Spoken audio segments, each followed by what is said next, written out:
और श्री शंकर भगवान के अंश से महर्षि दुर्वासा प्रकट हुए।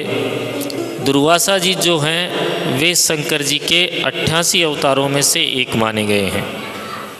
शिव पुराण के अनुसार शंकर जी के 88 अवतार माने गए हैं, उनमें दुर्वासा जी भी रुद्रावतार हैं।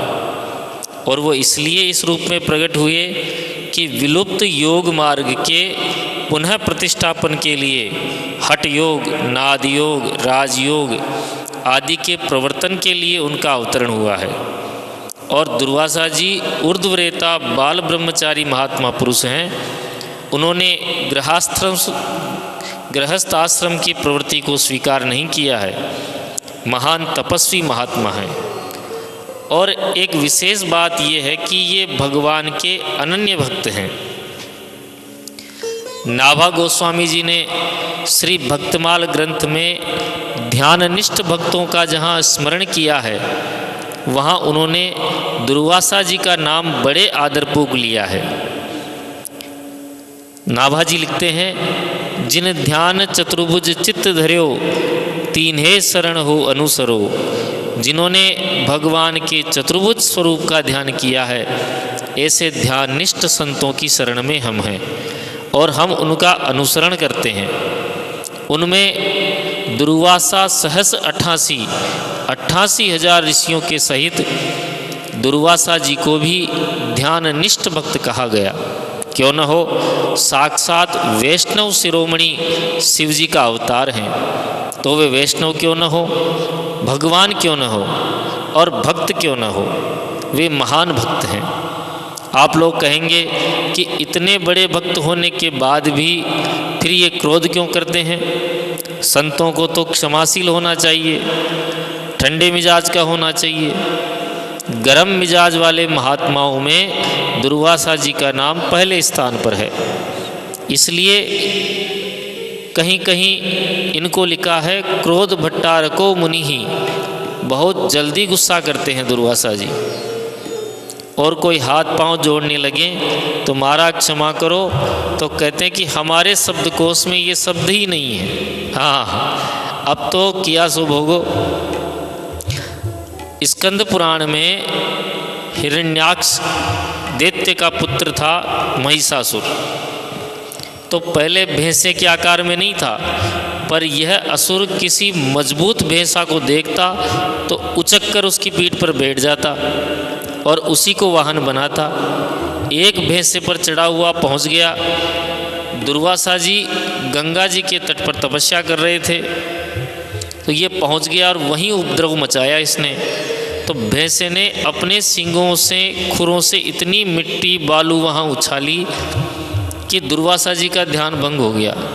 क्रोध से तिल मिलाकर बोले, ए दुष्ट, मेरे जैसे तपस्वी ऋषि के ध्यान को तुमने भंग किया है, भैंसे पर चढ़कर आया, जा भैंसा हो जा।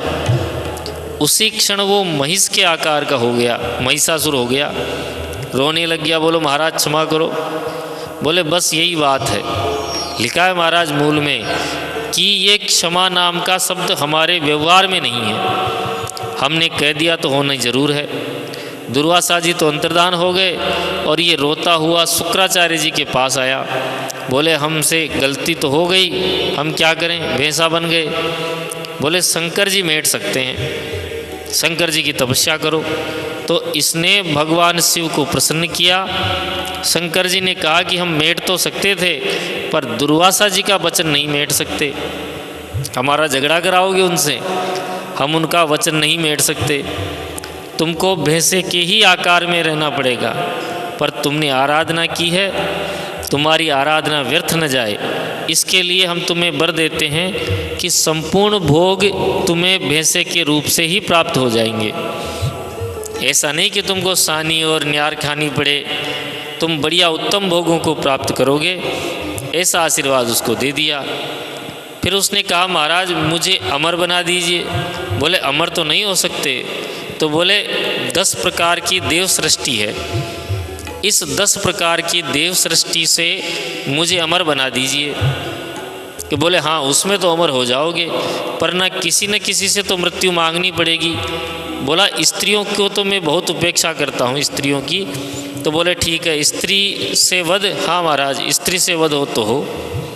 तो फिर जब इसके अत्याचार से सब दुखित हो गए, तब संपूर्ण देवता और कार्तिकेय जी का क्रोध प्रकट हुआ और उससे कात्यायनी माता प्रकट हुई। और कात्यायनी ये कन्या के रूप में प्रकट होकर इन्होंने महिषासुर का वध किया। ऐसे दुर्वासा जी महाराज हैं। दुर्वासा जी के बड़े बड़े चरित्र हैं। तो दुर्वासा जी ने अम्बरीश जी की परीक्षा क्यों ली?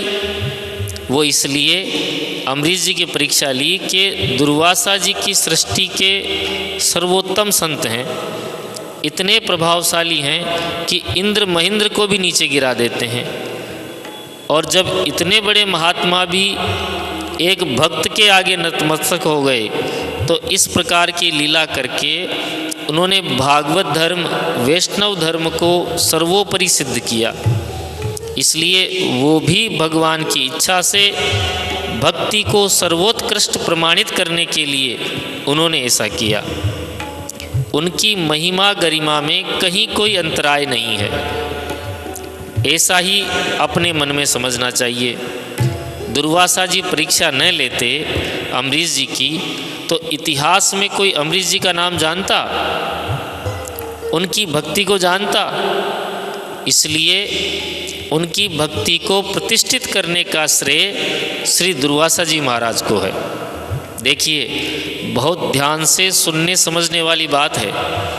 विश्वामित्र और वशिष्ठ वाले प्रकरण में बहुत प्रसिद्ध श्लोक है, महाभारत में भी और वाल्मीकि में भी और अन्य पुराणों में भी कहा है, दिग्बलम क्षत्रिय बलम ब्रह्म तेजो बलम बलम एकेन ब्रह्मदंडेन सर्वास्त्राणि हतानि में। क्षत्रिय बल धिक्कार है, ब्रह्म बल श्रेष्ठ है। वशिष्ठ ने एक ही ब्रह्मदंड द्वारा मेरे संपूर्ण अस्त्र शस्त्रों को समाप्त कर दिया। बोलो भक्तवत्सल भगवान की जय। पर दुर्वासा जी ने कितना श्रेष्ठ कर्म किया। यहाँ दुर्वासा जी ब्रह्म बल से संपन्न है और अम्बरीश जी के पास कोई अस्त्र शस्त्र का बल नहीं है, क्षत्रिय बल भी नहीं है, केवल भक्ति का बल है, केवल वैष्णवता का बल है, केवल भागवत धर्म का बल है, केवल भागवत शरणागति का बल है। और हुआ क्या? बोले जो ब्रह्म बल सर्वोपरि कहा गया, वो ब्रह्म बल नतमस्तक हो रहा है भक्ति के बल के आगे, भागवत धर्म के आगे। इसलिए भगवत भक्ति, भगवत शरणागति सर्वोपरि है। इस सिद्धांत को यदि किसी ने प्रकट किया है तो वे दुर्वासा जी महाराज हैं, श्रेष्ठ महापुरुष हैं। भागवत जी में स्पष्ट लिखा है, अम्बरीशम उपावृत्य तत्पादो दुखितो गृहीत। कोई बराबर नहीं बोल रहे, तत्पाद है दुखित अनुग्रहीत। दुखी होकर दुर्वासा जी ने अम्बरीश जी के चरण पकड़ लिए। आगे लिख रहे हैं, तस्य सोद्य मनम वीक्ष्य पाद स्पर्शम विलज्जित है।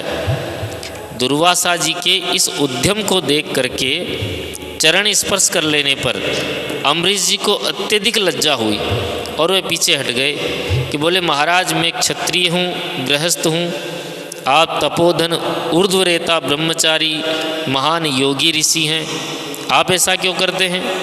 बोले ये चक्र जलाए जा रहा है, आप हमारी रक्षा करो। तब आपने भगवान से प्रार्थना करी, चक्र शांत हुए और दुर्वासा जी ने कहा, अहो अनंत दासानां महत्वम दृष्ट मध्य में कृतागसोपि यद्राजन मंगलानि समीहसे। भगवान अनंत के भक्तों की अनंत महिमा को मैंने जाना, मैंने अपराध करने पर भी आप मेरे मंगल का चिंतन कर रहे हैं। ये संत का स्वरूप है। तो संत कहते किसको हैं? भक्ति की कितनी महिमा है, भागवत धर्म का कितना बल है, इसे सारे जगत को जनाने के लिए दुर्वासा जी ने ऐसा किया। वो कोई भक्त से चिढ़ते हो या भक्त की महिमा न जानते हो, ऐसी बात हमारे मन में नहीं आनी चाहिए। आप लोग कहेंगे फिर गुस्सा क्यों करते हैं? महात्माओं को तो शांत रहना चाहिए। देखो, सब महात्मा ठंडे हो जाएं तो दुनिया कच्चा चबा जाएगी महात्माओं को। भगवान की सृष्टि में 10-5 तो दुर्वासा जी जैसे होने ही चाहिए। एक के कारण ही थरथर कांपते हैं। यदि 10-5 हो जाएं तो कोई भी महात्मा का अपमान नहीं कर पाएगा। इसलिए ये दंड जो है, जो दुष्ट प्रकृति के जीव हैं उनको अनुशासित करने के लिए दंड है। जो खल दंड करौ नहीं तोरा, भ्रष्ट होई श्रुति मार्ग मोरा। इसलिए वे दंड देते हैं। देखिए, एक बात हम आपको बताएं। वीर मित्रोदय नामक ग्रंथ में राज्याभिषेक की प्राचीन वैदिक पद्धति का विस्तृत वर्णन है। तो उसमें एक वचन आया है, राजा कहता है कि जब वैदिक पद्धति से उसका राज्याभिषेक संपन्न हो जाता है तो राजा कहता है सिंहासन पर बैठने के बाद, अदंडोस्मि अदंडोस्मि अदंडोस्मि, यानी मैं दंड के दायरे में नहीं आता हूँ, मैं अदंड हूँ। मैं सबको दंड दूंगा पर मैं अदंड्य हूँ। तो पीछे से धर्माधिकारी पद पर विराजमान अध्यक्ष ब्राह्मण आता है। वो पीछे से महाराज को सावधान करते हुए कहता है, धर्मदंडोसी धर्मदंडोसी धर्मदंडोसी।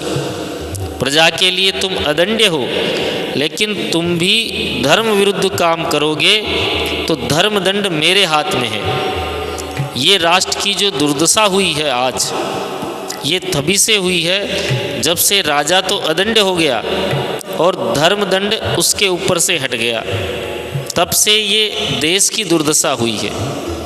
भगवान कृपा करें फिर वह मंगलमय अवसर आए जो राजा धर्मदंड हो जाए। इसलिए दुर्वासा जी महाराज कुछ क्रोध करते हैं, ये भी अच्छी बात है। रामावतार में भी इनकी भूमिका है और कृष्णावतार में भी इनकी भूमिका है। रामावतार में भगवान की लीला संवरण में यही कारण बनते हैं। काल तपस्वी के वेश में आए राम जी से संभाषण करने के लिए, भगवान का ही संकल्प था। दुर्वासा जी आ गए, उसी समय लक्ष्मण जी प्रधान ड्योढ़ी पर थे। बोले बहुत ज़रूरी काम है, राम जी से मिलना है। बोला हमको बताओ। तुमको क्या बताएं, राम जी से काम है, राम जी से मिलेंगे। कहा आप थोड़ा विराजिए, आवश्यक बातचीत चल रही है। तो ये बोले अरे हमसे आवश्यक क्या होगा, हमारा मिलना बहुत ज़रूरी है। सद्य हमको मिलवाओ, मेरे आने की सूचना दो, अन्यथा मैं तुम्हारे प्रभु को और उनकी प्रजा को सबको श्राप देकर चला जाऊंगा। लक्ष्मण जी ने विचार किया कि प्रभु को श्राप लगे, उनकी प्राण प्यारी प्रजा को श्राप लगे, इससे तो अच्छा है कि मैं स्वयं ही दंड का पात्र बन जाऊं, तो ही ठीक है। तो प्रभु को ब्राह्मण के क्रोध से बचाने के लिए वे चले गए। और जब चले गए तो राम जी ने तुरंत काल को विसर्जित किया और दुर्वासा जी से कहा, प्रभु आपका स्वागत है, कैसे पधारे। बोले मैंने 1000 वर्ष का व्रत किया था और निश्चय किया था कि व्रत का पारायण राम जी के यहाँ जाकर करूँगा। अरे भोजन तो कोई करा देता, भरत जी करा देते, लक्ष्मण जी करा देते, महल में चले जाते, माताएं भोजन करा देती। भोजन करना तो इतना कोई आवश्यक जरूरी नहीं था, लेकिन अब महात्मा तो महात्मा ठहरे। राम जी ने खूब परोस के जिमाया, तृप्त होके चले गए। और राम जी रुदन करने लगे, दुखी हो गए कि मैंने कहा था, काल को वचन दिया था कि जो हमारे तुम्हारे बीच में आ जाएगा वो मेरे द्वारा बद्ध होगा, उसका वध कर दिया जाएगा।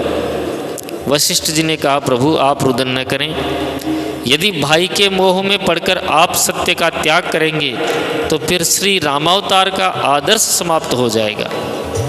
आपको कठोरता बरतनी है। राम जी ने कहा कि गुरुदेव, अपने प्राणों से प्रिय भाई का मैं वध कैसे कर सकता हूँ। बोले कि अपने सुहृद का त्याग ही वध है। लक्ष्मण जी का वहाँ जो उद्गार है बड़ा हृदय स्पर्शी है। लक्ष्मण जी कहते हैं, प्रभु आप अपना खड्ग उठाइए और मेरा शिरच्छेद कर दीजिए, मुझे प्रसन्नता होगी, मैं सनातन लोकों को प्राप्त करूंगा। मैं तो अपने प्राण आपके लिए न्योछावर करना ही चाहता हूँ। राम जी भला ऐसा कैसे कर सकते हैं? राम जी ने रोते हुए कहा, लक्ष्मण, मैं धर्म के बंधन में बंधा हुआ हूँ, सत्य के पास में बंधा हुआ हूँ, इस प्रकार की वाणी बोल रहा हूँ। अब मैं तुम्हारा त्याग करता हूँ, जहाँ तुम्हारी इच्छा हो वहाँ चले जाओ। ये बात सुन नहीं सके लक्ष्मण। लक्ष्मण जी ने कहा, प्रभु आप मेरा वध कर दीजिए, मुझे स्वीकार है, पर मेरा त्याग मत कीजिए। राम जी बोले, जाओ लक्ष्मण।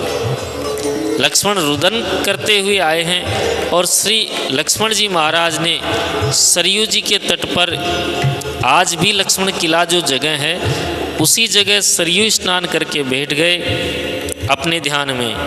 स्कंद पुराण के अनुसार तो लक्ष्मण जी ने अपनी ज्योति को त्रिपाद विभूति में विराजमान किया है और शरीर का त्याग किया है, ऐसा स्कंद पुराण में है। तो उनके शरीर को अग्नि संस्कार करना चाहते थे राम जी। उसी समय आकाशवाणी हुई, रामभद्र, श्री लक्ष्मण जी ने आपके त्याग के पश्चात संन्यास धर्म स्वीकार कर लिया था मन ही मन, इसलिए सन्यासी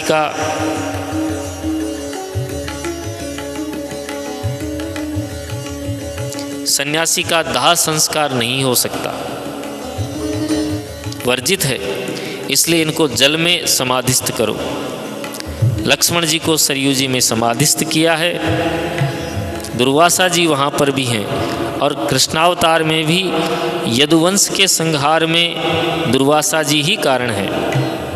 सांब को स्त्री बनाकर, जामवती के पुत्र सांब को महिलाओं के कपड़े पहना के पेट में कपड़ा बांध दिया और यदुवंशी राजकुमार वे सब महात्माओं के पास जाते, कहते महाराज ये हमारी पत्नी है और गर्भिणी है और थोड़ा पूछने में शर्माती है, सकुचा रही है, इनके पुत्र होगा कि पुत्री, आप बताओ। महात्मा समझते हैं बच्चे हैं, मखौल कर रहे हैं, इशारा कर देते आगे बढ़ो। सबसे आखिरी में जमात पड़ी थी दुर्वासा जी की, एकांतवासा झगड़ा न झांसा। दूना पर बैठे दुर्वासा जी, प्रणाम करके कहा, महात्मा ये हमारी गर्भिणी है, पूछना चाहती है। दुर्वासा जी बोले, रे मूर्खों, कान खोलकर सुन लो, तुम्हारे द्वारकाधीश भगवान श्री कृष्ण तो हम ऋषियों की, ब्राह्मणों की चरण रज मस्तक पर धारण करते हैं और उनके खानदान के होकर तुम इतने उद्दंड हो गए, महात्माओं से मखौल करते हो, परिहास करते हो। कान खोलकर सुन लो, न होगा बेटा न बेटी, होगा एक लोहे का मूसल जिससे यदुवंश नष्ट हो जाएगा। थर थर कांप गए बालक, भागे वहाँ से समुद्र के किनारे, कपड़ा खोला तो मूसल निकला। कथा आप सबको मालूम है। और भी महाराज जी, भगवान श्री कृष्ण की ब्राह्मण भक्ति को दुर्वासा जी ने ही प्रकट किया। एक समय की बात है, ये भी पुराणों में वर्णित चरित्र है। दुर्वासा जी महाराज द्वारिका पहुँच गए। ब्राह्मण भक्त कहते किसको हैं? दुर्वासा जी ने कहा कि है कोई ब्राह्मण्य जो मेरे जैसे क्रोध भट्टारक दुर्वासा का चातुर्मास अपने घर पर निर्विघ्न सानंद संपन्न करवा सके। वो महात्मा का नाम सुनते ही महाराज किसकी हिम्मत की घर में पधरावनी भी करवा दे, पता नहीं किस बात से नाराज हो जाएं। नाम सुनते ही किसी की हिम्मत नहीं हो सकी कि घर में पधरावनी करवा दें। भगवान के महल के सामने जैसे ही आवाज़ लगाई, भगवान रुक्मणी जी के साथ पधारे। बोले, प्रभु मेरा सौभाग्य है, आप पधारिए महल में, चातुर्मास कीजिए। ठीक है, देखो मैं दुर्वासा हूँ। हाँ, आप हमारे गुरु महाराज हैं, आपको नहीं पहचानेंगे तो किसको पहचानेंगे। बड़ी बड़ी कठोर परीक्षाएं ली महाराज। पुराण में तो लिखा है कि बोले मेरे शरीर में पीड़ा हो रही है, मालिश करो। तो 7 दिन तक कृष्ण रुक्मणी मालिश ही करते रहे, 7 दिन लगातार। फिर उठे तो बोले स्नान करेंगे, तो 7-8 दिन तक तो नहाते रहे, मना नहीं किया। फिर बोले हम श्रमित हो गए, अब विश्राम करेंगे। तो 7 दिन तक सोते ही रह गए। परीक्षा तो परीक्षा। अंत में उठे, बोले किसी भी प्रकार से जब भगवान क्षुब्ध नहीं हुए तब उन्होंने कहा कि मुझे भूख लगी है, खीर बनाओ। खीर बनाई गई तो महर्षि दुर्वासा जी ने खीर को प्रेम से पाया और पा करके अवशिष्ट खीर छोड़ दी। बोले बस इसको सब अपने शरीर पर पोत लो, लेपन कर लो। जो आज्ञा, महात्माओं की आज्ञा में विचार नहीं करना चाहिए। भगवान ने उस खीर को शरीर पर लेप किया। बोले बची हुई खीर इस रुक्मणी के पोत दो। रुक्मणी जी पर लेपन कर दिया, पूरे में लगा दिया। हाँ, लगा लिया। दुर्वासा जी ने पूछा लगा लिया? कि हाँ महाराज लगा लिया। झूठ बोलते हो, पैर में क्यों नहीं लगाया? कि महाराज ब्राह्मण का प्रसाद, ऋषि का प्रसाद, संत का प्रसाद पैर से कैसे लगाते? आज्ञा पालन में बुद्धि का प्रयोग किया। जहाँ जहाँ खीर का स्पर्श हो गया वो वज्रांग हो गया। अब वहाँ कोई भी अस्त्र शस्त्र छेदन नहीं कर सकेगा। लेकिन पैर का तलवा रह गया बिना खीर के, वो कच्चा रह गया। उसी में बाण लगेगा जरा नाम के व्याध का। समझ लेना जो आज्ञा महाराज। अब हमको आप ही रथ में लग जाओ, घूमने की इच्छा है, विचरण कराओ। भगवान ने रथ तैयार किया। बोले इन घोड़ों को परेशान हम नहीं करेंगे। तब कैसे रथ चले? बोले आप ही लग जाओ। तो महाराज एक तरफ तो रुक्मणी जी लग गई और एक तरफ भगवान लग गए। जो आज्ञा। तो रुक्मणी कृष्ण रथ को खींचने लगे कि सारथी की हिम्मत जो ठाकुर जी को हाँके। सारथी तो भाग गया, किनारा कर गया। तब स्वयं आप खुद ही दुर्वासा जी चाबुक लेकर बैठ गए। द्वारिका के लोग आंखें बंद करके रोने चिल्लाने लगे कि हे भगवान, ये कैसा महात्मा आया कि कोई आफत आई, कि विपत्ति आई द्वारिका के ऊपर। लेकिन दुर्वासा जी को कौन बोल सकता है। अंत में चलते चलते रुक्मणी जी को प्यास लगी। भगवान को नेत्रों से इशारे से कहा प्रभु मुझे बड़ी जोर से प्यास लग रही है, चल नहीं सकती हूँ। ठाकुर जी ने अपने दाहिने पैर के अंगूठे से भूमि को दबाया। तुरंत गंगा जी की धारा प्रकट हुई। इसको चरण गंगा कहते हैं। वो धारा जैसे ही रुक्मणी जी के मुख में गई, दुर्वासा जी ने कहा कि हमसे बिना पूछे क्यों पिलाया अपनी गृहिणी को? अरे पहले हमको पिलाना चाहिए था पानी, हमसे पूछा नहीं। वो आँखों के इशारे से बातचीत हो गई और पानी भी पिला दिया। द्वारिका का पानी खारा हो जाएगा। जहाँ चरण गंगा है वहीं मीठा है, बाकी पूरी द्वारिका का पानी आज भी खारा है। रुक्मणी जी ने कहा कि रुक्मणी जी से कहा दुर्वासा जी ने तुम्हारा वियोग हो जाएगा, तुमने मेरी आज्ञा का उल्लंघन किया है। रुक्मणी जी रोने लगी। बोले महाराज इतना नाराज होने पर भी वियोग हो जाएगा? बोले कोई बात नहीं, दिन दिन में वियोग होगा, रात्रि होने पर संयोग हो जाएगा। बोले तो ठीक है। तो रुक्मणी जी का मंदिर अलग है द्वारिका में। दिन में द्वारिकाधीश का दर्शन उन्हें नहीं होता है और रात्रि में द्वारकाधीश शयन रुक्मणी जी के महल में ही करते हैं। ये सब पौराणिक चरित्र हैं। दुर्वासा जी सामान्य महात्मा नहीं है। मूल बात हम यह कह रहे हैं, क्या दुर्वासा जी भगवान श्री कृष्ण की महिमा को नहीं जानते? सब जानते हैं। लेकिन भगवान यह जनाना चाहते हैं कि इतना क्षमाशील जो होगा वो साधु सेवा कर पाएगा, वो ब्राह्मणों की सेवा कर पाएगा, और जो क्षमाशील नहीं है वो सेवा नहीं करेगा तो सेवा के नाम पर अपराध बनेंगे। इसलिए क्षमाशील होना चाहिए। मारत ताड़त परुष कहंता, विप्र पूज्य अस गावहीं संता। अब ये चरितार्थ कौन करेगा? भगवान को छोड़कर कोई चरितार्थ करने वाला है ही नहीं। तो भगवान ने चरितार्थ किया। बोलो दुर्वासा जी महाराज की। एक कथा और सुना देते हैं दुर्वासा जी की, पद्म पुराण वाली। दुर्वासा जी महाराज अयोध्या जी आए तो एक ब्राह्मण सरयू किनारे संध्या कर रहे थे, जप कर रहे थे। तो ढीले डाले बैठकर जप कर रहे थे। जैसे ही दुर्वासा जी आए तो थोड़ा बढ़िया से तन कर बैठ गया। दुर्वासा जी ने कहा, अच्छा खड़े तो हुए नहीं, उल्टा हमको स्वांग और बताते हो कि ध्याननिष्ठ महात्मा है। ए दम्भी पुरुष, जा घोड़ा हो जा। ब्राह्मण को अश्व होने का श्राप दे दिया। ब्राह्मण रोने लग गया कि हम कोई बुरा काम तो कर नहीं रहे थे, संध्या के बाद गायत्री जप कर रहे थे और थोड़ा बहुत दम्भ तो हो ही जाता है, कुछ हो गई गलती तो आपने इतना बड़ा श्राप दे दिया हमको। अयोध्या में जन्म लेने वाले ब्राह्मण को, उसको घोड़ा होने का श्राप दे दिया। आप हमारे लिए तो क्षमा करें, क्योंकि आप भी ब्राह्मण हैं, ब्राह्मण पर तो आपकी कृपा होनी चाहिए। तो वही एक ऐसा प्रकरण है जहाँ दुर्वासा जी ठंडे पड़ गए। उन्होंने कहा, चलो कोई बात नहीं, तुम ब्राह्मणता की दुहाई दे रहे हो तो हम प्रसन्न हैं तुम्हारे ऊपर। मुँह से निकल गया, घोड़ा तो बनना पड़ेगा, पर राम जी के अश्वमेधी यज्ञ के अश्व बनोगे, राम जी की सेवा करोगे।